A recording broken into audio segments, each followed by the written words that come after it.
జగన్మోహన్ రెడ్డి గారి press meet అయితే నేను చూడలేదు సార్. ఎందుకంటే మేము సభ్యత్వాలు మీటింగ్లు ఈ బిజీలో ఉన్నాం. నేను ఈరోజు ఏం చూడలేదు. మీరు చెప్పిన దాని ప్రకారంగా ఆయన ప్రెస్ మీట్ ఎప్పుడు కూడా మనం చూడాల్సిన పని లేదండి. సింపుల్ గా ఒకసారి మనం చూస్తే ఇక అది మొత్తం ఆయన 5 ఏళ్ల కాలం పాటు అదే ప్రెస్ మీట్ ఉంటుంది. దాని గురించి మనం మళ్ళా ఆయన ఏం మాట్లాడతారు అనేది కొత్తగా వినక్కర్లేదు, చూడక్కర్లేదు. ఎందుకంటే ఆయనకంటూ ఒక మోస పద్ధతి ఉంది. పవన్ కళ్యాణ్ గారిని తిట్టాలి, చంద్రబాబు గారిని తిట్టాలి, లోకేష్ గారిని తిట్టాలి. ఈయనంతా బాధ ఏంటంటే ఈ పవన్ కళ్యాణ్ అనే ఒక వ్యక్తి లేకపోతే నేను ఏదో ఒకటి చేసి సీఎంగా ఉండేవాడిని అని చెప్పేసి ఒక దుగ్గతో మాట్లాడుతున్నారు ఆయన. ఇప్పుడు అసెంబ్లీ సమావేశాలు అవసరం లేదు, నిజమే అవసరం లేదు సార్. ఎందుకంటే గతంలో మండలి కూడా అవసరం లేదన్నారు. ఎందుకంటే ఆ రోజు శాసన మండలిలో ఈయనకి మెజారిటీ తక్కువ ఉంది, ఆ రోజు టీడీపీకి ఎక్కువ ఉంది. ఆ రోజు మండలిని రద్దు చేసిస్తే పని అయిపోద్ది అని చెప్పేసి ఒక ఆలోచన చేశాడు. అంటే ఈయన ఒక నియంత టైప్ గా ఈయన ఏదైనా ఒక చట్టం చేసినా ఇది ఏదైతే అనుకుంటే అది జరిగిపోవాలి సార్. దానికి ఏమైనా అడ్డంకులు ఉన్నాయి అనుకుంటే ముందు దాన్ని రద్దు చేసేస్తున్నారు. అంటే నార్సిస్ట్ విధానం అనమాట. అలాగే శాసన మండలిని ఆ రోజు రద్దు చేసేద్దాం అనుకున్నారు. క్రమేపీ శాసన మండలిలో వీళ్ళ బలం ఎప్పుడైతే పెరిగి అదే శాసన మండలి ఆయువు పట్టులాగా వైసీపీకి ఉంది. ఉండండి సార్, బ్రహ్మనాయుడు గారు, నేను అదే మొత్తం చెప్తాను. ఎప్పుడైతే క్రమేపీ శాసన మండలి బలం పెరిగిందో మళ్ళా శాసన మండలి కావాలి. ఎందుకంటే ఎవరైతే రాజకీయ నిరుద్యోగులు ఉంటారో వాళ్ళందరినీ ఎమ్మెల్సీలుగా అక్కడికి పంపించే అవకాశం అది ఉంది. కాబట్టి మళ్ళీ అప్పుడు జగన్మోహన్ రెడ్డి గారికి అది కావాలి. ఈ రోజు ఏమైంది, అసెంబ్లీలో వీళ్ళ సంఖ్య తక్కువ అయిపోయింది, అక్కడ వీళ్ళకి మాట్లాడే సమయం తక్కువ ఉంది, ఏం చేయాలో తెలియదు. ఒకవేళ వెళ్ళినా కూడా గతంలో మనం చేసిన అకృత్యాలు ఇవన్నీ కూడా తెలుగుదేశం వాళ్ళు ఎవరు మర్చిపోలేదు. అదే రకమైనటువంటి దాడి జరుగుతుంది. మనం అక్కడికి వెళ్ళి పరువు పోగొట్టుకునే కంటే అసెంబ్లీకి వెళ్ళకపోవడమే మంచిది అనే ఉద్దేశంతో వీళ్ళు అసెంబ్లీకి వెళ్ళలేదు కాబట్టి, వీళ్ళకి అక్కడ ప్రవేశం లేదు కాబట్టి ఇప్పుడు అసెంబ్లీ కూడా అవసరం లేదు. జగన్మోహన్ రెడ్డి ఆ ఉద్దేశంతో అని ఉంటారు అంతే తప్ప రేపు మళ్ళీ ఆయన ఒకవేళ రేపు పొద్దున ఎక్కువ సీట్లతో ప్రతిపక్షంలో కూర్చున్నా, లేదంటే ఒకవేళ పొరపాటున మళ్ళా ఆయన ఎవరైనా ప్రజలు తప్పుగా ఆలోచించి ఆయన సీఎం చేస్తే మళ్ళీ అప్పుడు అసెంబ్లీ కావాలి. ఆ అసెంబ్లీ సమావేశాల్లో జగనన్న గుండెకాయ లేదంటే జగనన్న మీద కవితలు వాళ్ళు పొగుడుకోవడాలు. ఈ రోజు మీరు ఏదైతే జాకీలు అంటున్నారో జాకీలు కాదండి, బుల్డోజర్లు తెచ్చి క్రెయిన్లు కట్టి మరీ లేపుతా ఉంటారు. ఈ రోజమ్మ ఒకవైపు, అనిల్ ఒకవైపు, రకరకాల మన రమేష్ ఒకవైపు కవితలు ఎక్కడ లేని వాళ్ళు మన శ్రీకాకుళంలో ఆయన ఉంటారు. ఎక్కడ లేని కవితలు రాసుకుని మరి అసెంబ్లీకి వస్తారు. నేను జగనన్న ఏ రకంగా పొగడాలి, జగనన్న దృష్టిలో నేను పడాలని చెప్పేసి గతంలో 5 ఏళ్ల పాటు అసెంబ్లీని కేవలం జగన్మోహన్ రెడ్డిని పొగడడం, మంత్రి పదవి ఎలా కొట్టాలి.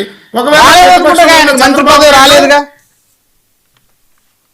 మంత్రి పదవి రాలేదు కదా ఆయనకి. కర్ణం ధర్మశ్రీ గారి గురించేనా మీరు అనేది?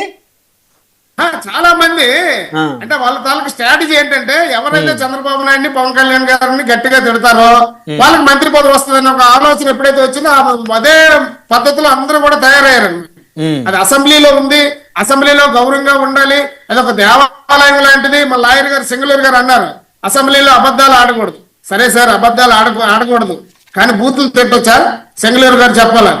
బూతులు మాట్లాడొచ్చా? అమ్మ అబ్బా అనొచ్చా? లా భాషతో స్వయాన పార్లమెంట్ లో ఒక ఎంపీ లా కొడక అని చెప్పేసి మాట్లాడిన పరిస్థితులు మనం చూడలేదా?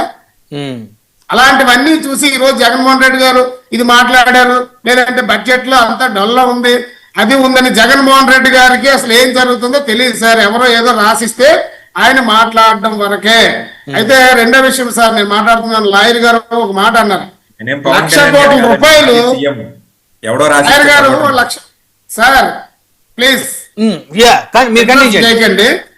1,00,00,000 కోట్ల రూపాయలు దోసేసని చెప్పి ఎవడు పడితే మాట్లాడేస్తున్నాడు. అసలు ఎక్కడ తిన్నాడు? అది ఎంత ట్రైల్ చూపించింది, ఆయన అరెస్ట్ చేసింది అంటే ఆయన తాలూకా ఆక్రోశం ఏంటో తెలియటం లేదా? భాష మీద పట్టు తప్పి మరి కొన్ని మాటలు మాట్లాడుతున్నారు లాయర్ గారు. ఎన్ని కోట్లు? 40,000 47,000 కోట్లు ఆయన ఆస్తులు, వ్యవహారాలు, దాని తాలూకా టోటల్ లెక్క చెప్పి దాంట్లో కొంత ఆల్రెడీ జప్తు చేయడం జరిగింది, సీజ్ చేయడం జరిగింది. అయితే ఆయన అరెస్ట్ చేయలేదంటే లాయర్ గారికి తెలియదండి. జగన్మోహన్ రెడ్డి గారు ఈ కేసు కొట్టేయండి అని చెప్పేసి ఎన్నిసార్లు కోర్టులో పిటిషన్ వేసాడు? దగ్గర 30-40 సార్లు పిటిషన్లు వేశారు. ఎంతమంది జడ్జీలు మారారు? ఒక జడ్జి ఈయన ఒక కేసులు పరిశీలించాలంటే కొన్ని వేల లక్షల పేజీలు చదివి ఆయన కంప్లైంట్కి వచ్చే టైంకి ఆ జడ్జి మారిపోతుంటే మళ్ళీ కొత్త జడ్జి వచ్చాడు. అంటే మళ్ళీ రెడ్డి వచ్చి మొదలెట్టని చెప్పేసి పూర్వం మనకు అధికారులు చెప్పేవాళ్ళు.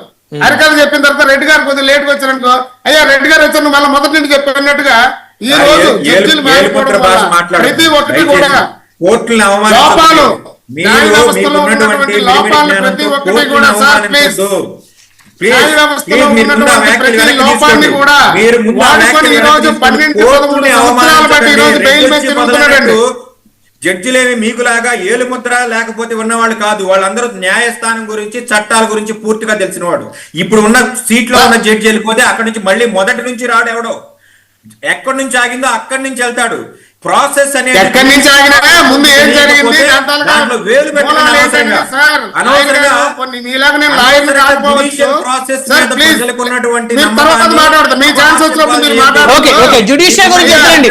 కోర్టులను అపహాస్యం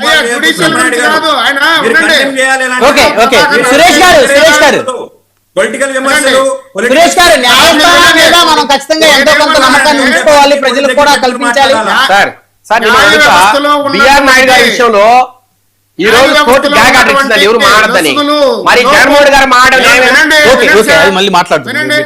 వినండి సార్, నా పని అయిపోయిన తర్వాత మీరు మాట్లాడుకోండి. ఓకే సురేష్ గారు, అంటే నేనేమంటున్నానంటే మన సింగళూరు గారు ఏమంటారంటే పరకార ప్రభాకర్ లాక్కొచ్చి లోపల వేసేవచ్చు కదా అంటే, ఆయన ఒక లాయర్ గా మాటలు మాట్లాడకూడదు. ఎందుకంటే న్యాయ వ్యవస్థలో ఎన్ని ఉన్నాయో అన్ని రకాలుగా వాడుకొని బడాబాబులందరూ బయట తిరుగుతారు. నాలాంటి నీలాంటి అయితే వెంటనే లోపల వేసేస్తారు, అది వేరు.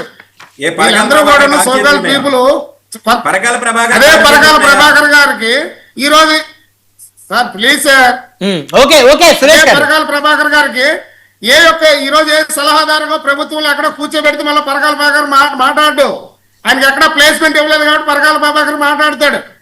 వీళ్ళందరూ కుహానా మేధావులు, చదువుకున్న మేధావులు, వాళ్ళ సొంతంగానే వాళ్ళు మేధావి వర్గంగా ప్రకటించబడినటువంటి వ్యక్తులను వాళ్ళ గురించి ఈ రోజు లాక్కెళ్ళిపోండి తోసిందంటే ఏమో ఆ సందర్భం వచ్చేటప్పుడు, ఎందుకంటే ఎన్నికల ప్రతిపత్తి కలిగినటువంటి సార్ సురేష్ గారు కాదు, ఆ సందర్భం వచ్చినప్పుడు పరకాల ప్రభాకర్ గారిని అయితే వారి మీద కూడా యాక్షన్ తీసుకుంటది ప్రభుత్వం.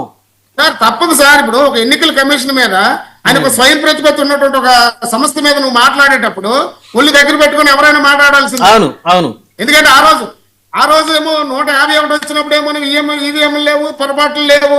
కొంతమంది ఉన్నారు సార్ ఉండవల్లేని ఇలాంటి వాళ్ళు కొంతమంది ఉన్నారు, అప్పుడప్పుడు దిగుతుంటారు అనమాట.